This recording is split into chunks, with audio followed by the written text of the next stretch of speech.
Affaire 200 millions de dollars américains, la Gécamine sort de son silence et donne sa position. Aucune somme ne sera déboursée pour cette société et ses propriétaires sous sanctions américaines. Au cours d'une séance d'information entre les ONG œuvrant dans le secteur minier, le secrétaire général, la presse ainsi que l'avocat conseil, les représentants de la Gécamine ont balayé point par point les accusations portant sur une tentative de blanchiment d'argent dans cette opération. D'un temps ferme, Gécamine persiste et signe. Aucun montant emprunté auprès de Fleurette Momi Holding, devenu Ventura, ne sera remboursé tant que cette société et ses propriétaires seront sous sanctions américaines. Au cours d'une séance d'information entre le secrétaire général de la Gécamine, l'avocat conseil, les ONG œuvrant dans le secteur minier et la presse, les représentants de la Gécamine ont d'un revers de la main balayé, en brandissant des preuves, toutes les allégations sur un prétendu blanchiment d'argent à travers cet emprunt. Pour la Gécamine, la démarche était légale. Nous reconnaissons d'abord cette dette dans le chef de Gécamine, mais nous avons dit que nous ne pouvions pas payer du fait que cette entreprise était sous sanction américaine. Donc c'est un cas de force majeure pour nous. Et nous continuons à le soutenir. C'est une position de responsabilité et de bon sens, selon l'un des avocats conseils de la Gécamine.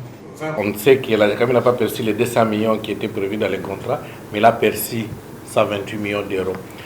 Mais l'inquiétude en tant que société civile, c'est plus la communication.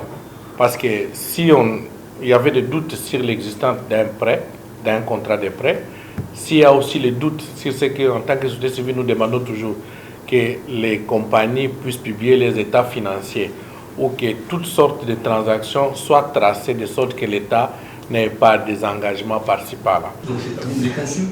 Après presque 2 heures de débat houleux, la lanterne des uns et des autres a été éclairée, mais des préoccupations sur les déficits communicationnels ont été soulevées par la société civile. Conseillons fermement tout paiement tant que Ventura sera sous sanction américaine. Nous avons à plusieurs reprises, par écrit, de concert avec des confrères et collègues internationaux, nous avons dit à Gécamine, ne payez pas un seul centime, mais le jour où Ventura ne sera plus sous sanction, nous serons les premiers à rappeler à Gécamine qui paye ses dettes s'enrichit et qui paye des dettes renforce sa crédibilité.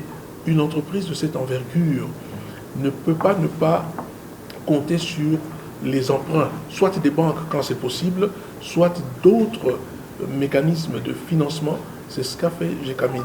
Peut-être qu'on ne s'en rend pas compte, c'est une méga entreprise, une entreprise énorme.